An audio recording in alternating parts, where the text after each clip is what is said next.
Good evening. It is the evening time, April 6th, 2020. And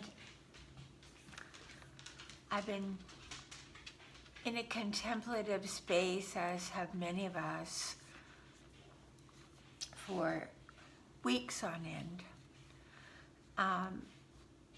2 years ago, when I first started to write down some extra messaging, and in my readings I started to notice that I was getting a strong feeling in the depths of my soul that we were in for an enormous change. It wasn't just that we had elected a different president, that we had gone from one side of the pendulum and swung way over to the other side. In my opinion, the president was a symptom of the incredible polarity that had developed not only in this country but worldwide. The uprising of belief systems with such emotion and such judgment that the understanding of unity, the understanding of compassion for your fellow man had fallen by the wayside. How common it was to see on Facebook, if you support our president, please unfriend me, or I'll unfriend you. Or vice versa, the other side, the followers of Trump, saying and chastising and name-calling the progressive wing of the Democratic Party. And many ugly prejudices were exposed. These were not invented by our president. These were what I would call crises in lack of consciousness that have been lying dormant or hidden or thinly veiled in this country and in other countries for centuries. I was trying to consider in the depths of my soul just what was the meaning behind what is going on right now. What is pushing it? Because, and it's not like I have all the answers. I'm just going to share with you some of the insights that I have come to in relationship to my own soul. Some of them may resonate with you, some of them may not. But I feel that what we're going through right now is a crisis of consciousness and of value systems that are pushing humanity towards a higher expression of its true spiritual potential. So it's up, in astrology there's a saying of the age of Pisces, the Pisces being the 12th sign of the zodiac and of the vulnerability and the mysticism and the individual groping its way back to self-realization. What I feel is going on right now is a darkening or an intensification of conflicts between the past and what the ostensible future wants us to embrace. In other words, a choice between selfishness and group welfare. A choice between looking out for number one, competitiveness, materialism, acquisitiveness, prejudice, divisiveness, buying into the whole illusion that we are separate individuals. And what is being called forth is an understanding of the true meaning of group welfare, of caring not only for ourselves, not only for our own family, but for humanity as a whole, for the creatures, the understanding in the last year of creatures now being recognized in some countries as sentient beings, the raising consciousness about our oceans, about our earth, about our skies, about the air we breathe, about the electromagnetic fields being tossed into the atmosphere. So it's not just our own personal spiritual destiny that is being challenged right now, that is being pushed. It is a collective karma, a collective destiny to raise to another level of being. It's an underlying mass soul desire to shift our values to values of goodwill to all men. Now, we've spoken of goodwill to all men. People attend their churches and they say their prayers and they go to their synagogues or their mosque. But there's always been a separateness. Although there may have been kind-hearted congregations or ministers or leaders in religions beyond the norm, for the most part, there haven't been too many Gandhis or Martin Luther Kings. It's been pretty well a lack of sharing, talking about giving everything away, but really not, really hoarding. So we see now the hoarding of ridiculous things like toilet paper to give people a sense of feeling in control. But there's been a hoarding philosophy of never having enough, and of what we do have, not wishing to give too much of it away because we're saving for retirement or the rainy day or something might happen. So we have these fear zones of pushing us to maintain far, far more than we need and to sincerely neglect our fellow man, even though we may pat ourselves on the back for the occasional dollar to the guy in the street corner or cooking a meal for the homeless. The basic premise of our life, of many lives, of something we all need to look at, is our lack of cooperation and unity and inclusiveness. And it's created incredible spiritual tension in the world. And,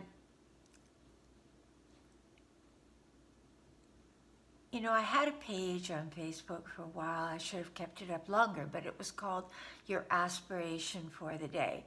Because each day, to me, the main focus, the main push of that day is to grow and to take a damn hard look at myself where I've screwed up that day and to slot it in for the next day without getting too self-absorbed or too masochistic about my errors and faults, but more with the upward aspiration to keep my eyes on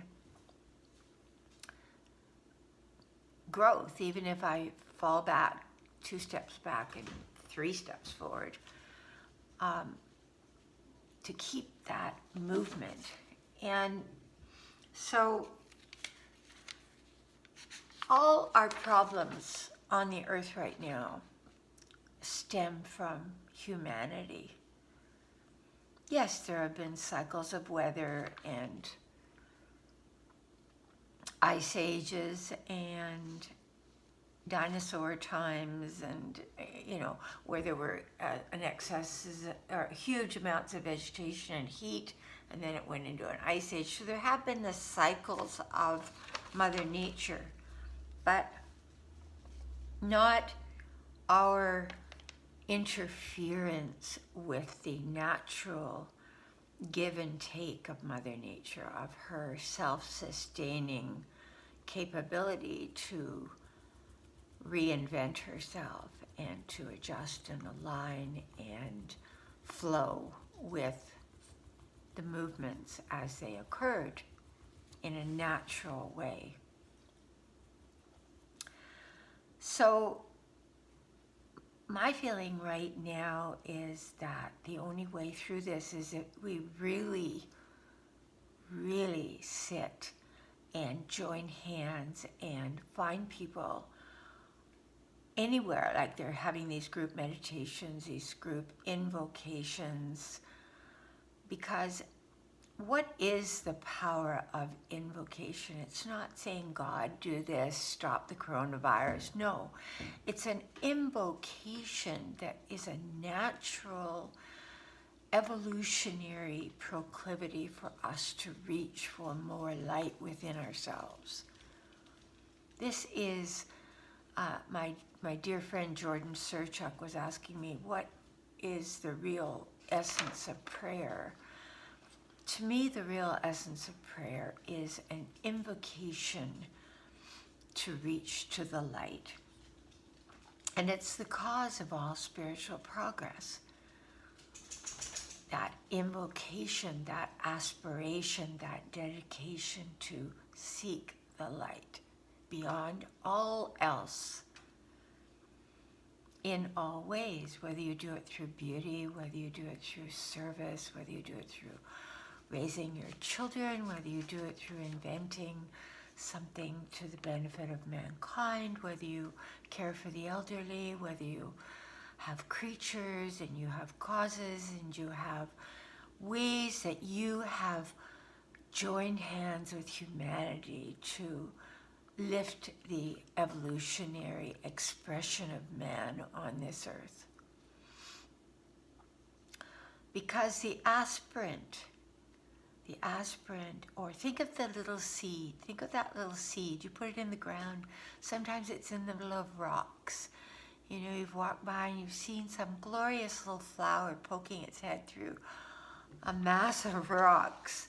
And you know that that little seed has, from its first touch with the earth and water, has been reaching upward toward the light. Well, this is our path as much as it is the trees, the earth, the creatures. It's to reach the light, to reach the divine expression of our true self. And it's the only route to true freedom, to true liberation.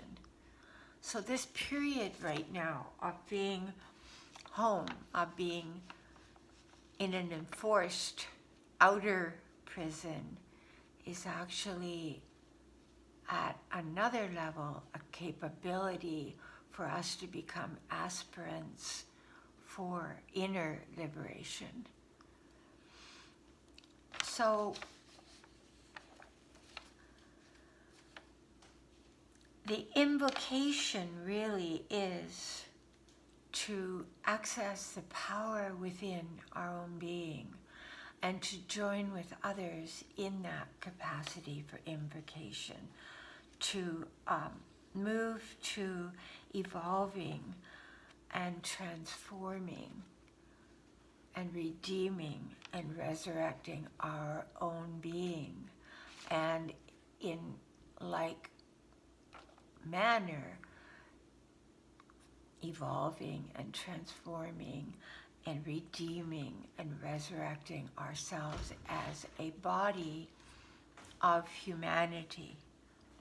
So it's like all life forms are evolving, and we are asking now at this time in the earth that we elevate all life forms, but especially the life form of man, to another level of being.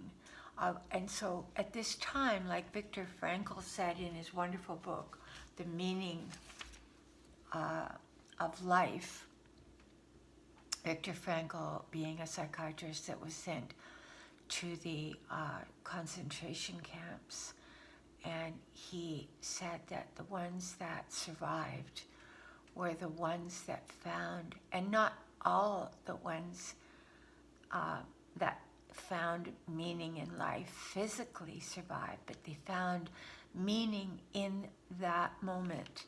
They found meaning in that day of their life. They found meaning in that hour, that time frame that they were there. And he said that what he found as his meaning was to hold in front of himself the vision of his wife and the love that they shared. And that became his meaning, his raison d'etre, as they call it, the reason for being.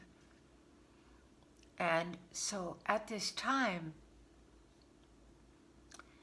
I feel that we have many layers of meaning as beings. We have the layer of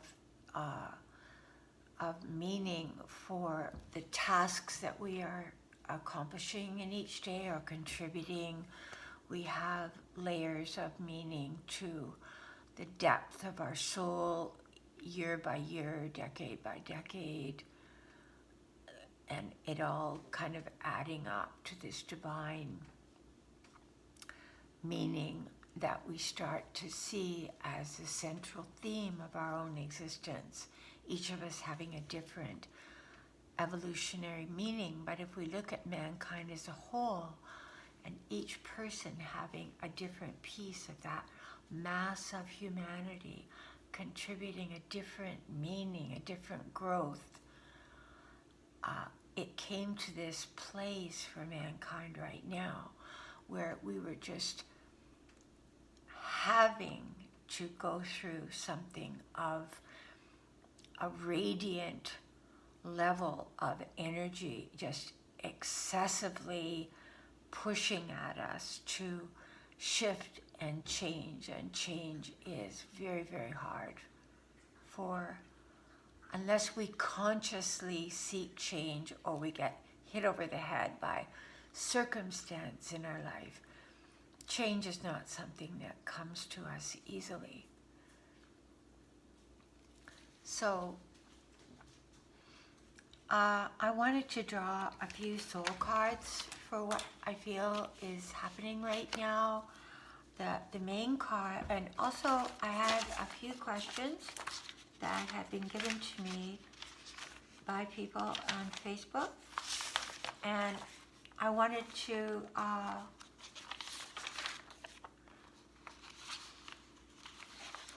read those questions. First of all, first question I'm going to read is Jordan Serchak's question.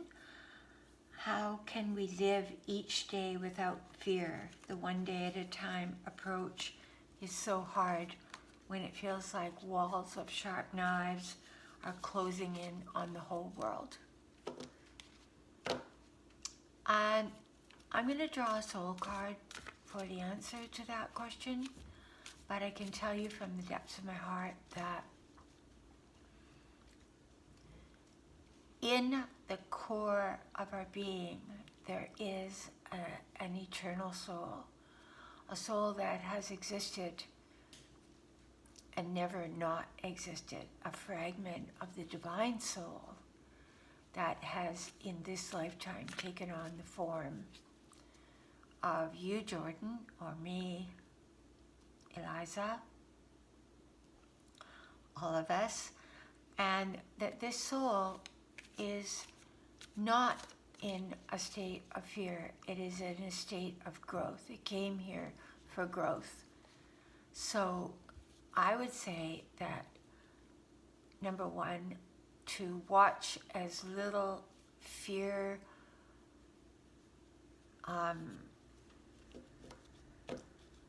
based shows or read fear-based commentary or going into a sense of individual fear zones that are really what's happening is the energies have been so intensified over the last 6 months that the fear has always been lying within us, but it's being brought to the surface and intensified, just as our capacity to have divine mercy and love and compassion has been intensified. So there's sort of both opportunities presented to us right now. And the card that I got was the card of fast forward movement. This person, we are in a state of acceleration. So what I would suggest is that you focus on, first of all, putting yourself in a nice bath and just asking your body to release the fear from the physical body, the emotional body, and the mind. To just let everything, and put Epsom salts in the bath and just let everything gently release with soft breaths. Take a breath in. As you exhale, just let everything go. Feel like you're melting into the water and letting the fear-based energies relax and flow. Because when we're in fear, we're tight. Our body is tight. Our joints are tight. Our blood pressure is higher. Our veins and arteries are clenched. Everything about us is in a state of clenching. So you want to go into a state of releasing. That is the best way that I know. And I learned that a lot from riding horses, and riding horses that were very, very fearful. Is that I had to get on those horses and I had to do very gentle breaths and do a lot of soothing of the animal. Or when you've had creatures and they're keyed up, that you go into a state of calm soothing. If you get more keyed up, it's not helping anything. So it's the same, do that to yourself. Put your hands on your heart and just say, it's okay. It's all right. I love you. You're safe. Everything's good. We're going to get through this.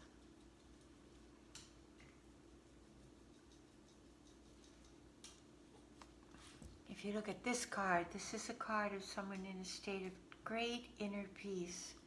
The mind is still. And don't think of it in terms of one day at a time.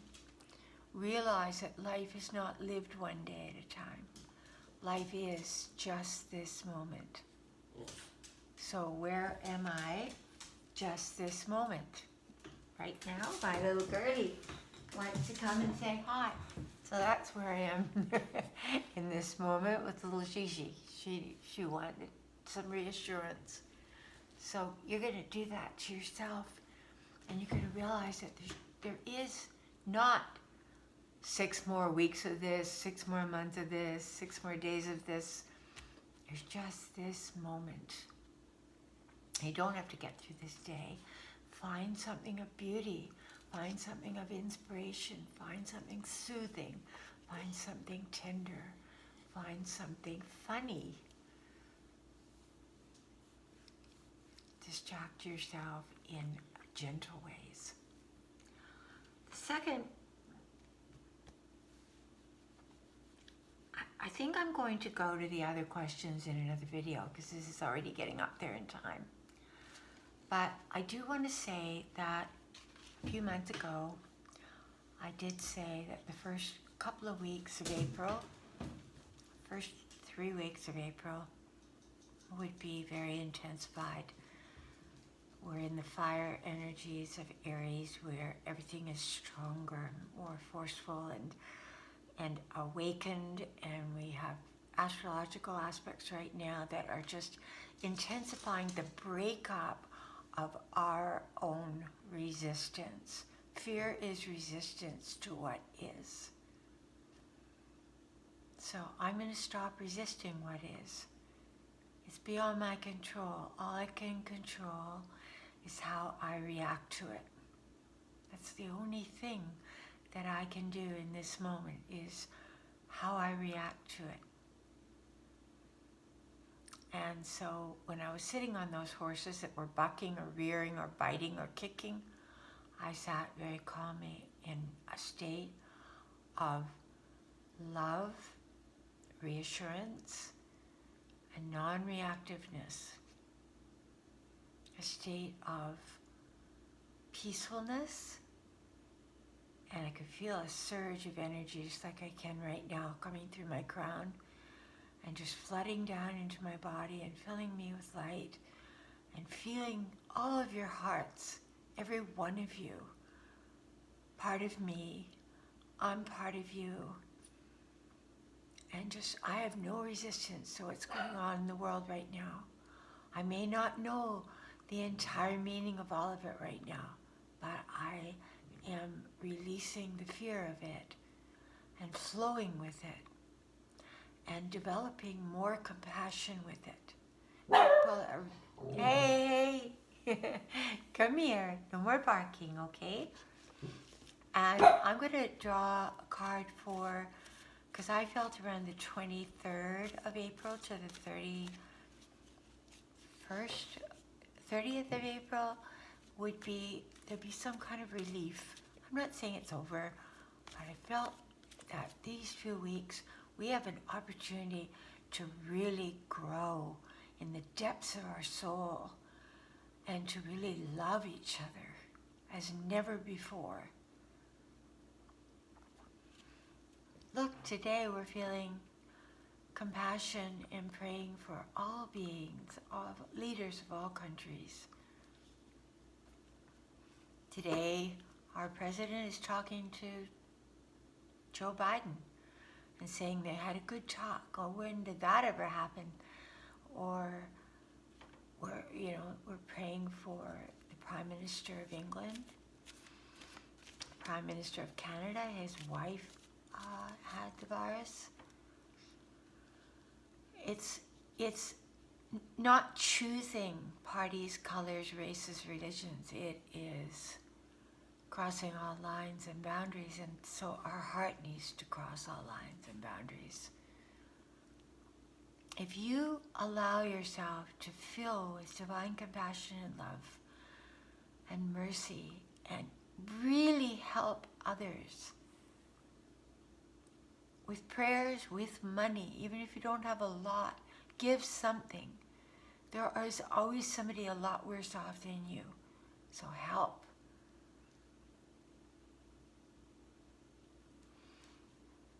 And I just like to end with the fact that the card that I got for all of us right now, again, is something that I said in another reading, that I feel the purpose of this is going to bring forth the great power of the divine feminine in both male and female. That the divine feminine is going to move forward at top speed, and her heart energy, her all-encompassing love, her nurturing of all of the brood beneath her wings. This is what is going to be the ultimate result of this. I'd like to close there. I'm going to get to some more questions in the next couple of days. Do subscribe if you like these videos, and please leave your comments. I really, really appreciate them. Thank you. God be with you.